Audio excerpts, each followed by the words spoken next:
YouTube లో videos చూస్తుంటే మీ data త్వరగా అయిపోతుంది కదా, ఎలా అయిపోయిందో కూడా అర్థం కావట్లేదా? నాకేం చేయాలో తెలియట్లేదు.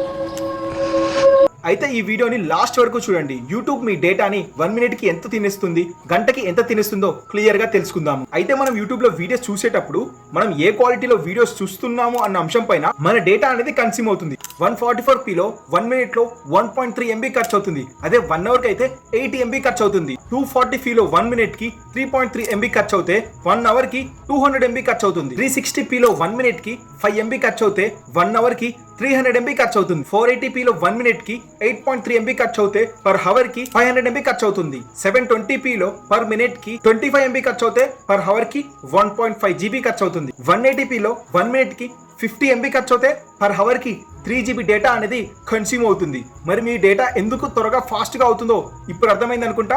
వెళ్ళి వెంటనే సెట్టింగ్స్ లో వీడియో క్వాలిటీని రెడ్యూస్ చేసుకోండి. అప్పుడు మీ డేటా అనేది ఎక్కువ కాలం వస్తుంది. సో ఇలాంటి మరిన్ని వీడియోస్ కోసం మన పేజ్ ని ఫాలో అవడం మాత్రం మర్చిపోకండి. Thanks for watching our video.